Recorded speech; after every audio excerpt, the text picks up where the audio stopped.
بسم الله الرحمن الرحيم. تحية صادقة لقراء تبعي مجلة نادي الصحافة عبر التراب الوطني في إطار سلسلة اللقاءات التواصلية التي قامت بها المجلة مع العديد من الفعاليات سواء المنظومة التربوية والسياحية والاقتصادية وغيرها. نحط اليوم طبعا في مدينة فاس ومع منظومة جديدة وهي منظومة التربوية للتعليم الخصوصي. بالمناسبة نحط في أحد المؤسسات المعروفة والتي لها مكانة في المنظومة التربوية بفاس هي جالاكسي دي سيونس.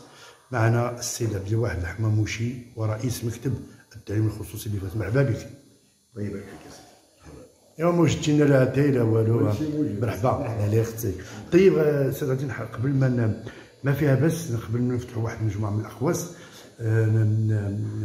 نتكلموا اولا المؤسسه فين كاينه واش فيها. تفضل سيدي. لا سيدي، المؤسسه اللي كتواجد فيها حاليا هي مؤسسه جالاكسي دي سيونس. الموقع ديالها في جزيئة القرويين طريق عين الشقف. مؤسسه كتحتضن المستويات كلهم، يعني من التعليم الاولي الى السيكل البكالوريا. مزيان. الهدف ديال يعني من التسميه ديال جالاكسي سيونس اللي كانت عندي هي ان ان تكون عبرت يعني على المجره. يعني فيها مجموعه من الشموس، ويعني كتهدف باش تكون فيها مجموعه ديال ايه. طيب تفضل استاذ. اذا المؤسسه هذا الاسم ديالها هو اسم علمي. اذا عنده واحد الهدف، عنده واحد النمط معين. طيب استاذ طبعا انا غادي كان عندك حتى جوج شابوات، اولا كمدير عام والى اخره وفي نفس الوقت رئيس المكتب. حتى نتكلموا على التعليم الخصوصي بفاس. فين وصل التعليم؟ واش غادي مزيان؟ واش لميتو يعني الشمل بيناتكم او كاين واحد النوع ديال التفرقه الى اخره؟ فهمتيني؟ هو لا يخلو انك تعرف بان في جميع القطاعات كيكون واحد النوع ديال الترف ولكن الحمد لله حنا دابا الان المكتب يعني كيسعى للتوحيد. وجمع الشمل كل يعني على كلمه واحده. الحمد لله. والحمد لله الان العمل ديالو راه عمل غادي مع الاخوان مع المسائل. حنا في اتصالات مع الاخوان مع يعني باش نحاول ما امكن نجمعوا يعني الشمل ديال هذا المكتب. والحمد لله كاين استجابه لواحد المجموعه ديال الاخوان اللي استجابوا اللي عندهم نيتهم ديال العمل. وفي الاخير ان العمل كله غادي يعني فاش الى كان هناك اتحاد غادي يكون اتحاد كيصب في صالح المؤسسات الخصوصيه وفي صالح التربيه والتعليم وفي صالح التلميذ. وهذا هو المهم، لان كل ما غادي نفتحوا على واحد المجموعه ديال المسائل اللي كتكون كتحبس بالمصلحه ديال التلميذ. لان هذا هو المهم صراحه. هذا هو اللي زعما. طيب السي عبد الواحد، يعني عندكم باع طويل في المنظومه التربويه طبعا وتقلتوا واحد المجموعه من المناصب ولا عندكم واحد الدراري واحد الاستراتيجيه. ما فيها بس الى قبل اننا من بعد غادي نقوموا بواحد الجمله هنا بداخل المرافق الخاصه داخل المؤسسه. هل المكتب الحالي للجمعيه للتعليم الخصوصي بفاس تملكون استراتيجيه للرقي بهذه المنظومه الخصوصيه بعد ازمه كوفيد؟ بطبيعه الحال ان كل مكتب الا واحد الاستراتيجيه ديال العمل ديالو خصوصي. لان حنا بطبيعه الحال مع المكتب الهدف ديالنا هو يعني ان نعملوا على رقي يعني التعليم الخصوصي بالفاس.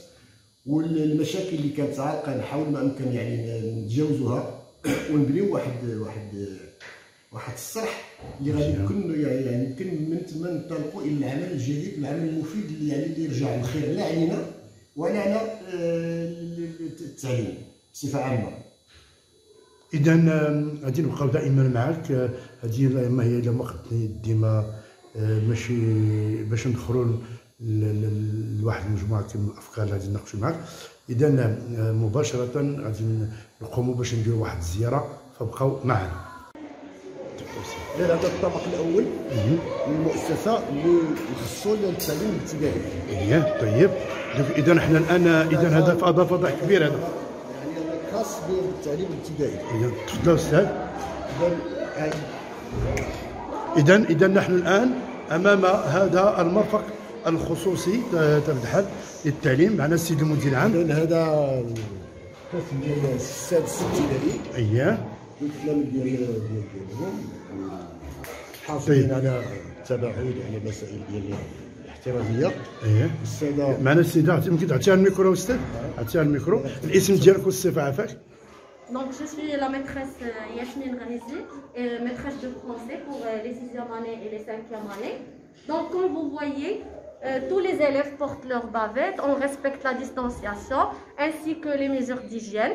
Donc, on opte pour le présentiel, bien sûr, parce que vous connaissez que étudier présentiellement, c'est très intéressant pour l'apprenant. Donc, il aide l'apprenant à être en contact avec la maîtresse. Il peut bien sûr participer, comprendre, poser des questions. Donc, comme vous connaissez, l'enseignement présentiel est plus avantageux 1000 fois que l'enseignement à distance. طيب استاذ نبقى معك عندي بالنسبه للمقرر هذا العام واش هو يعني احتاج ازمه كوفيد واش ما اثرش عليكم ولا غادي معاه؟ تفضلي. Non, bien sûr, on a assuré, bien sûr, lorsqu'on a eu Covid, on a assuré l'enseignement à distance et on a fait bien sûr les leçons comme il faut. Donc maintenant, on continue ce qu'on a fait bien sûr en distanciel et on essaie bien sûr de renforcer les élèves, on leur fait du soutien, on fait des exercices, des séries de plus pour bien sûr continuer d'une façon très bien sûr honorable et bien sûr obtenir des résultats favorables. طيب كي تتعاملي مع اولياء الامور في هذه الحاله معهم كي مع اولياء الامور كي تتعاملوا معهم؟ Donc dans notre école, on n'a pas un contact direct avec les parents. Oui. On a des réunions qui sont programmées par la direction. On assiste à ces réunions, bien sûr en respectant toutes les mesures d'hygiène et les précautions sanitaires. On discute bien sûr tous les besoins des parents et on essaie bien sûr de faire à mesure pour répondre à tous les besoins des parents. اذا تنشكركم استاذه. ميرسي ا تنشكروك ونتمنى لكم التوفيق تنجحوا ان شاء الله في الامتحان ديالكم. ميرسي ا صافي وصفقوا ضربوا الرشوه. دائما نواصل هذه الجوله مع السيد المدير العام طبعا ديال المؤسسه. طبعا كنا في واحد الفصول. السيد المدير فين غادي ننتقلوا دروكا؟ ان شاء الله الطبق التالي هو المخصص للتعليم التأهيلي. اذا غادي نبقاو دائما مع الاستاذ. إذا دائما نواصل هذه الجولة الاستطلاعية داخل مؤسسة جالاكسي سيونس. معنا السيد المدير العام رئيس نفسه ورئيس جمعية التعليم مكتب ديال بمدينة فاس. فين حنا كاينين دروكا أستاذ؟ دابا حنا في الطبق المخصص للتعليم الثانوي. هي فين غادي ندخلوا؟ ندخلوا للسنة التاسعة. أييه. السلام عليكم. واش بخير كنتيني في الدراسة مزيان؟ إيوا نتمنى لكم التوفيق. حنا جينا من مراكش لعندكم هنا. يلاه ما نسينا باش بلاش الطنجية. ها صباح الخير استاذ بخير. ما فيها بس تعطينا اسم والصفه كي تعطيه الميكرو. استاذ هشام زين العابدين استاذ اللغه الفرنسيه. اييه طيب اولا غادي نسولك كيف تتعامل مع التلاميذ خلال هذه السنه خلال ازمه كوفيد؟ واش كاين شي واش بدلتوا المقرر ولا غادي ممكن تهضر باللغه الفرنسيه ماشي مشكل. C'est une année exceptionnelle bien sûr avec la pandémie Covid-19. On essaie d'être un petit peu, de respecter les mesures, bien sûr, recommandées par le ministère de la Santé. Les élèves, comme vous le voyez, portent tous la bavette, le professeur également. Il y a toujours le respect de la distanciation. On essaie d'être le plus possible respectueux de toutes les mesures du ministère.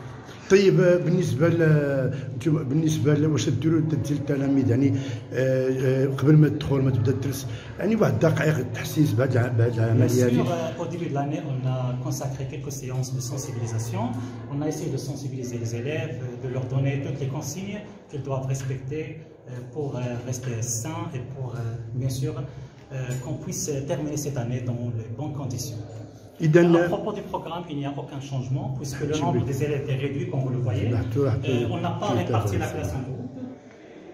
Donc les élèves bénéficient de toutes les séances. Bien sûr, c'est pas comme dans les écoles du public. On a un nombre réduit. Cela favorise, bien sûr, d'étudier dans de très bonnes conditions. بالنسبه للقاءات ديالكم اليوميه مع السيد المدير العام فاش تكون غالبا؟ On a fait quelques réunions au début de l'année, donc le directeur pédagogique et le fondateur nous ont donné plusieurs consignes au début de l'année. Nous essayons dans la mesure du possible de les respecter, bien entendu. اذا تنشكركم وتنتمنى لكم التوفيق. ما فيها باش ناخذوا واحد الشهاده ديال سميتك، ما تضحكش. اسامه الكول. الاسم ديالك؟ اسامه الكول. طيب قول لي، انت تطبق الاجراءات الاحترازيه ولا لا؟ ضروري. بحال شنو تدير قبل ما تجي؟ خلي مسافه الامان كندير الطافي ديالي.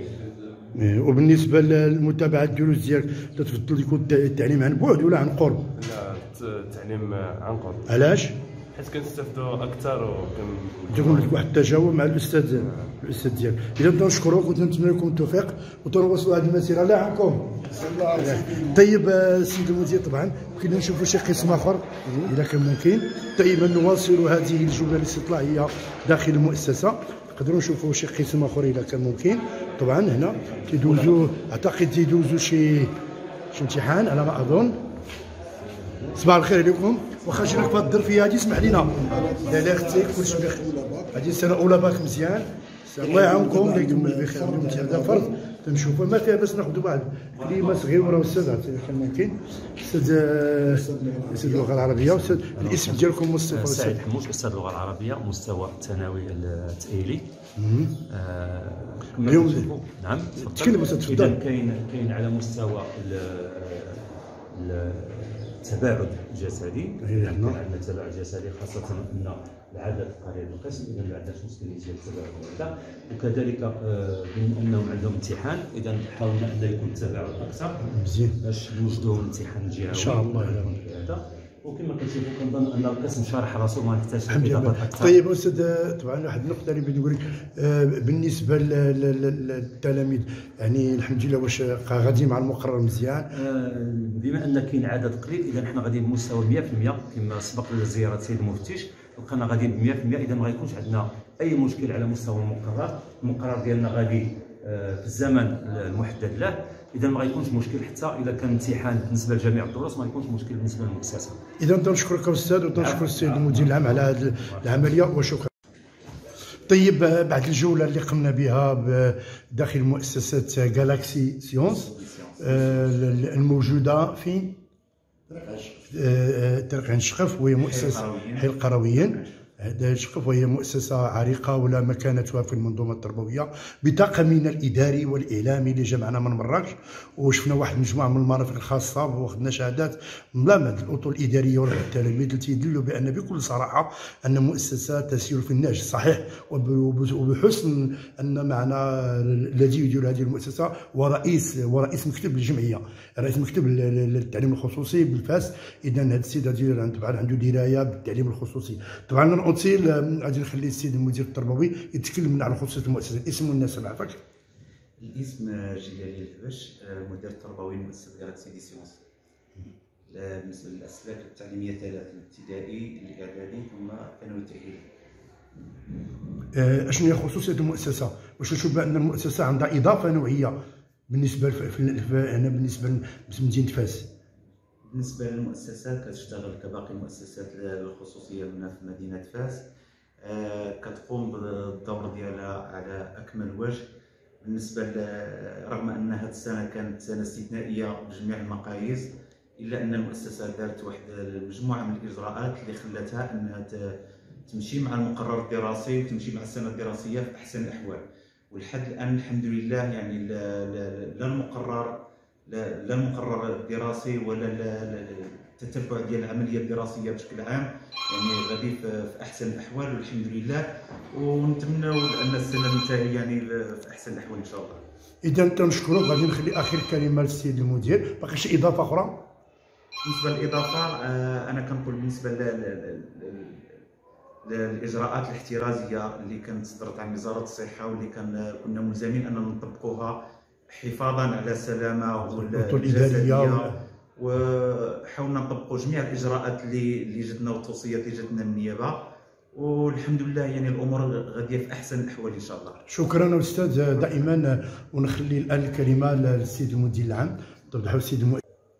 تفضل.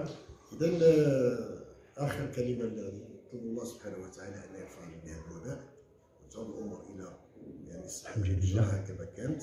ونتمنى التوفيق للجميع التلاميذ جميع ربوع المملكه. الحمد لله.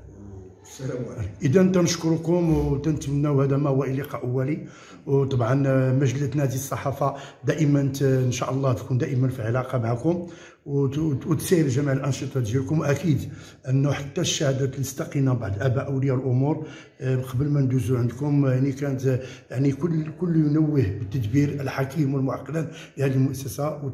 ومره اخرى تنسلموا عليكم، ومره اخرى نجيب لكم معنا طنجيه مراكش. السلام عليكم.